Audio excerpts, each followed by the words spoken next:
दोस्तों हमने पिछली जितनी भी वीडियोस बनाई हैं एनडीपीएस पर, एनडीपीएस एक्ट जो एक स्पेशल एक्ट है, किस तरह से वो काम करता है, अगर किसी को अरेस्ट कर लिया किस तरह से बेल होगी, क्या बोलता है सेक्शन 29, 22 या 42, ऐसे कई सारे अलग अलग सेक्शंस हैं, या 50 जो सेक्शन है जिसमें कि आपके सर्च की बात करते हैं वो, तो उसके अंदर भी क्या प्रावधान है, कब सर्च होगा, वो कब वैलिड होगा, कब नहीं होगा, ऐसी कई सारी वीडियोस हमने बनाई है।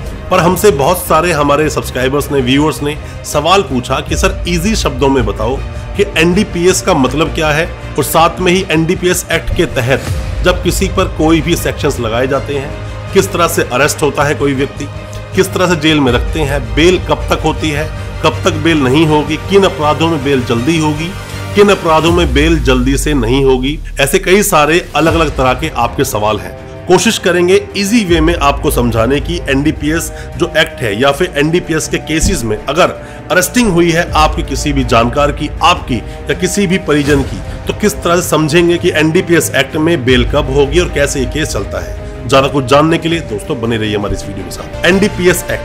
एनडीपीएस एक्ट जो कि आया 1985 में, narcotic drug and psychotropic substance act 1985 इसको हम बोलते हैं। मादक पदार्थ, अब इसमें दो तरह से होते हैं, ये भी आप दो तरह से समझ सकते हैं। दो तरह के पदार्थ होते हैं जो कि पकड़े जाते हैं जब भी कोई इंसान अपने साथ कैरी कर रहा है, गाड़ी में कैरी कर रहा है, छुपाया हुआ है कहीं फैक्ट्री में, गोदाम में, या फिर आपके घर के अंदर भी। एक जो बनाया जाता है केमिकल से, एक जो मिलता है हम लोगों को किसी पेड़ पत्तियों से, इस तरह के कुछ सब्सटेंस होते हैं। अब बात क्या होती है एनडीपीएस का जो मामला है, इसमें बात आती है बेल की, कि किसी इंसान को अगर अरेस्ट कर लिया तो उसकी बेल कब तक होगी।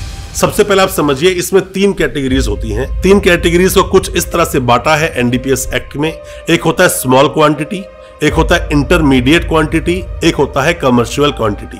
कमर्शियल क्वांटिटी क्या है? किसी भी चीज की जो एक क्वांटिटी तय की गई है कि इस क्वांटिटी तक, तो हम मानेंगे इंटरमीडिएट को, और जैसे ही ये एक उसका ग्राम का एक हिसाब किताब होता है। एक एग्जांपल से आप समझिए कि कब एक स्मॉल क्वांटिटी इंटरमीडिएट क्वांटिटी बन जाती है और कब एक इंटरमीडिएट क्वांटिटी ही कमर्शियल क्वांटिटी बन जाती है। आप एक एग्जांपल ले लीजिए ओपीएम का। ओपीएम में देखा जाए तो 25 ग्राम, सिर्फ 25 ग्राम जो क्वांटिटी है वो एक स्मॉल क्वांटिटी है जिसके अंदर आप आसानी से बेल ले सकते हैं। अगर इससे कम, मतलब 25 ग्राम से कम अगर आपके पास से बरामद हुई है, तो 25 ग्राम भी बरामद हुई है तो भी इजीली आपकी बेल मिल जाएगी। अब आपके पास जो बरामदगी हुई है आपके पास से 1 किलो, 1.5 किलो या आधा किलो आपके पास से अगर रिकवर होती है, तो वो इंटरमीडिएट क्वांटिटी में आपका आ जाएगा, जिसमें बेल लेने में थोड़ी सी मशक्कत हो सकती है। बेल हालांकि उसमें भी हो जाती है।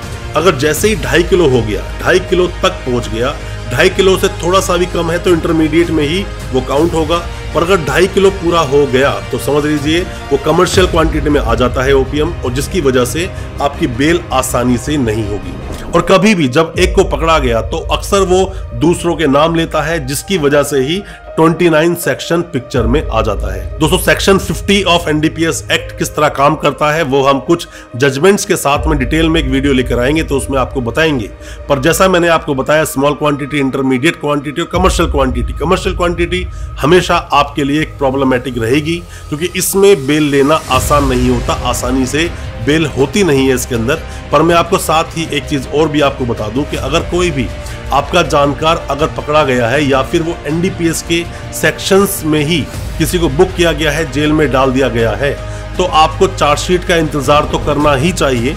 बट उससे पहले आप चाहें तो डिटेल्स निकाल सकते हैं वकील साहब की मदद से। अगर वो वकील साहब कोई बेल लगाते भी हैं तो वहां से जो पुलिस रिपोर्ट बनकर आती है, वहां से भी अपने केस के बारे में बहुत कुछ आप जान जाएंगे। और ऐसा भी होता है कि आपके पास कुछ स्ट्रॉन्ग कुछ तथ्य होते हैं बताने के लिए कोर्ट में, जो एक आधार बन जाते हैं आपकी बेल लेने के लिए, तो उस आधार पर भी आप बेल ले सकते हैं। एनडीपीएस किसी पे लग जाए, कोई अरेस्ट हो जाए, तो इसका मतलब ये बिल्कुल नहीं है कि उसकी बेल नहीं होगी। बेल सबकी होती है, केस को फाइट करना होता है। बट अगर कमर्शियल क्वांटिटी में किसी को अरेस्ट किया गया है, कोई भी आपका अगर जानकार है, तो आपको उस केस को बहुत ही ज्यादा पेशेंटली, बहुत धैर्य के साथ में केस को लड़ना होगा। अगर आप वकील साहब के पीछे ही पड़े रहें कि नहीं बेल करा के दीजिए, बेल कराइए, इंटरिम लगा लीजिए, उससे आप हो सकता है कि अपने केस को ही खराब कर लें, पर बेल ना हो। क्योंकि ऐसे कमर्शियल क्वांटिटीज जब बरामद किसी के पास से होती है, या कमर्शियल क्वांटिटी में जब किसी का नाम आता है, तो वहां बेल लेना सच में ही थोड़ा मुश्किल हो जाता है। बट बेल लेने के लिए फाइट पुरजोर तरीके से आपके वकील साहब को करनी चाहिए और केस को अच्छे से बनाना चाहिए। अपने क्लाइंट से जेल में जाकर या पुलिस कस्टडी में अगर अभी है तो जाके उनसे मिलना चाहिए, क्योंकि आपका जो क्लाइंट है वही आपको रियलिटी बता पाएगा उस केस की, क्या क्या उसके साथ हुआ, कैसे वो सामान उस तक पहुंचा, कैसे बरामदगी हुई। वहीं से आपको बहुत सारे पॉइंट्स देखने को मिल जाएंगे। दोस्तों, जिस तरह से एक और आप देखते हैं कि एनडीपीएस एक्ट को बहुत ही ज्यादा कठोर बनाया गया है, बहुत ही ज्यादा मुश्किल बनाया गया है कि इससे निकलना आसान ना हो किसी भी उस व्यक्ति के लिए जो भी कोई खरीद फरोख्त करता है या सेवन करता है, ज्यादा मात्रा में उन चीजों को इनटेक करता है या किसी भी तरह से उस एक ट्रेडिंग में या फिर किसी भी तरह से बिजनेस में, काम में इन्वॉल्व है एनडीपीएस के, तो बहुत कठोर कानून बनाए गए हैं। बट उतना ही लीनियंट बनाया गया है अरेस्ट को। अरेस्ट को किस तरह से अरेस्ट की जाएगी, सेक्शन 50 का कब इस्तेमाल किया जाएगा, सेक्शन 45, साथ में सेक्शन 42 बोलता है कि पुलिस सिर्फ और सिर्फ शक के आधार पर सर्च कर सकती है और पुलिस को वारंट की जरूरत नहीं है, साथ में अरेस्ट कर सकती है। ऐसी कई सारी चीजें हैं जो पुलिस को दी गई है, बट आपको भी बहुत सारे प्रावधान दिए गए हैं। सही तरीके से अरेस्ट किया जाए, सही तरीके से सर्च किया जाए, सही तरीके से तलाशी ली जाए। अगर यहाँ पर कहीं पर भी कोई भी लूप पॉइंट रहता है तो वो आसान हो जाता है आपको उस केस से बरी कराने के लिए, आपकी बेल लेने के लिए, बशर्त है कि उस पूरे केस को आपके वकील साहब ने बहुत अच्छे से पढ़ा हो। मैं एक प्रावधान और आपको बता दूं एनडीपीएस का, कि एनडीपीएस में ये भी प्रावधान है कि जो भी कोई खरीद फरोख्त में या इस बिजनेस में इन्वॉल्व होते हैं तो उनके द्वारा बनाई गई कोई भी प्रॉपर्टी सीधा अटैच कर दी जाती है एनडीपीएस केस के साथ में, और बाद में उनको कुर्क तक कराया जा सकता है और बाद में उन्हीं सब प्रॉपर्टीज को जब्त भी किया जाता है कोर्ट के ऑर्डर के माध्यम से।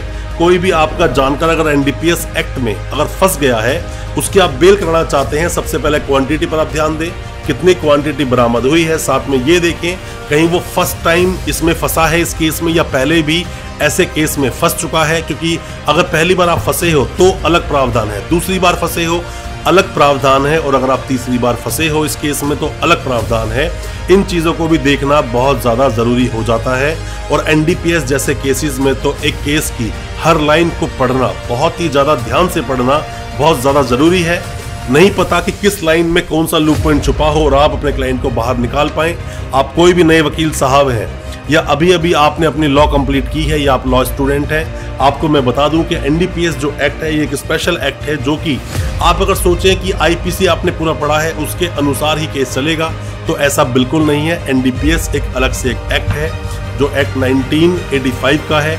इसमें अलग अलग तरह के प्रावधान हैं, अलग अलग तरह से केस को चलाने की प्रक्रिया है, इनको आपको समझना होगा।